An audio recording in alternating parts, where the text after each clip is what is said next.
ఎన్టీఆర్ ఏ ఆశయాల కోసం టీడీపీని స్థాపించారో వాటిని సాకారం చేసేందుకు నాయకులు కార్యకర్తలు పునరంకితం కావాలని మహానాడు రాజకీయ తీర్మానం నిర్దేశించింది.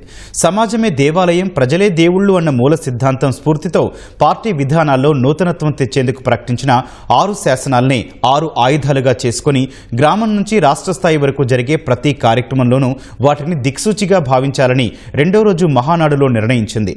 పలు తీర్మానాలను ఆమోదించింది.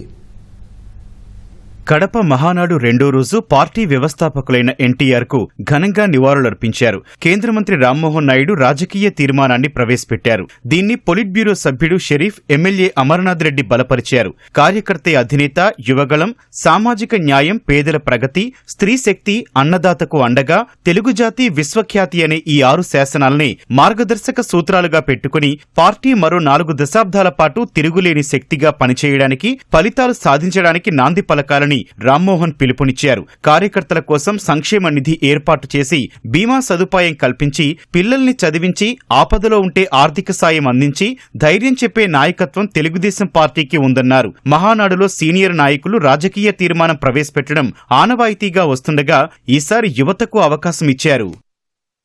ఆ రోజుల్లో 1982లో మన పార్టీ పెట్టినప్పుడు తాలూకా ఆంధ్రప్రదేశ్ పరిస్థితి తీసుకుంటే ఆ రోజుల్లో డిగ్నిటీ ఆఫ్ లైఫ్ తెలుగు వాళ్ళకి ఎక్కడా లేదు. ఏ ఒక్కరు చూసినా మద్రాసీలు అనేటటువంటి పరిస్థితుల్లో తెలుగు వాళ్ళు అనే వాళ్ళు ఒకరున్నారు. వాళ్ళకంటూ ఒక పౌరుషం ఉందని, మన డిగ్నిటీ కోసం, మన అందరి తాలూకా ఒక గుర్తింపు కోసం ఆ రోజు నందమూరి తారక రామారావు గారు పార్టీ పెడితే ఈ రోజు దాన్ని మరింత 40 సంవత్సరాలు అడుగడుగున ముందుకు నడిపిస్తూ చంద్రబాబు నాయుడు గారు ఆత్మవిశ్వాసంతో ఈ రోజు కేవలం డిగ్నిటీ ఆఫ్ లైఫే కాదు, ప్రపంచంలో జయించేటటువంటి వ్యక్తి తెలుగువాడై ఉండాలి. ఏ పెద్ద కంపెనీలైనా, ఎక్కడ పెద్ద ఉన్నతమైనటువంటి స్థానంలో ఉన్న కంపెనీలైనా వాటన్నిటికీ కూడా రథసారథిగా తెలుగు వాళ్ళు ఉండాలి. గ్లోబల్ లీడర్షిప్ తో తెలుగు జాతి ముందుకు రావాలని ఈ రోజు మనం అందరం కూడా ముందుకు నడుస్తున్నాం. వాటితో పాటు సంస్కరణలు గాని, లేకపోతే అభివృద్ధి గాని, సంక్షేమం గాని, ఇవన్నీ కూడా తెలుగుదేశం పార్టీతో మొదలైనవే. తెలుగుదేశం పార్టీ చేసినటువంటి కార్యక్రమాలు ఈ రాష్ట్రంలోనే కాదు, దేశంలో ఉన్న అనేక రాజకీయ పార్టీలు, అనేక రాష్ట్రాలు, ఆఖరికి దేశం కూడా ఆదర్శంగా తీసుకొని మన కార్యక్రమాలు వాళ్ళందరూ కూడా ముందుకు నడిపించారు. కేంద్ర రాష్ట్ర ప్రభుత్వాలు కలిసి నడవాలన్న భావనను ఈ 43 ఏళ్లలో బలోపేతం చేసుకున్నామని మహానాడు రాజకీయ తీర్మానం తెలిపింది. మోదీ, చంద్రబాబు, పవన్ కళ్యాణ్ల నాయకత్వంలో 3 పార్టీలు కలిసికట్టుగా ఎన్డీఏ పాలన కొనసాగిస్తున్నామంది. గత వైసీపీ పాలనలో అసాధ్యమనుకున్న అనేక సమస్యల్ని కేంద్రం సహకారంతో మొదటి ఏడాదే సాధించామని స్పష్టం చేసింది. విశాఖ ఉక్కుకి ఆర్థిక సాయం, railway zone, Polavaram project, Amaravati వంటివి సాధ్యం చేసి చూపించామని నేతలు స్పష్టం చేశారు. టీడీపీ మొదటి నుంచి తెలుగు జాతి ఆత్మగౌరవం, కార్మిక, కర్షక వర్గాలు, మహిళల అభ్యున్నతి కోసం పనిచేసిందని తీర్మానం ద్వారా స్పష్టం చేశారు. ఎన్టీఆర్ తెలుగువారి ఆత్మగౌరవ నినాదంతో పార్టీ పెడితే చంద్రబాబు ఆత్మవిశ్వాసం నినాదంతో పార్టీని ముందుకు తీసుకెళ్లారని మహానాడు రాజకీయ తీర్మానం తెలిపింది.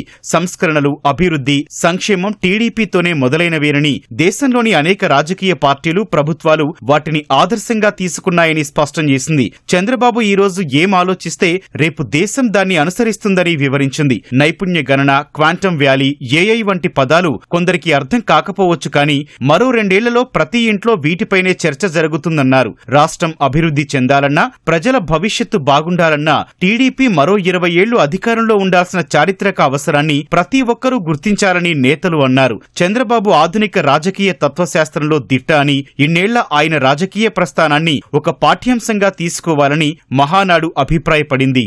యోగాతో జీవితాల్లో మార్పులొస్తాయంటూ సీఎం చంద్రబాబు యోగాంధ్రప్రదేశ్ తీర్మానం ప్రవేశపెట్టారు. తెలుగు జాతి విశ్వఖ్యాతిపై నక్కా ఆనందబాబు తీర్మానం ప్రవేశపెట్టగా నన్నూరి నర్సిరెడ్డి తనదైన శైలిలో ప్రసంగించి బలపరిచారు.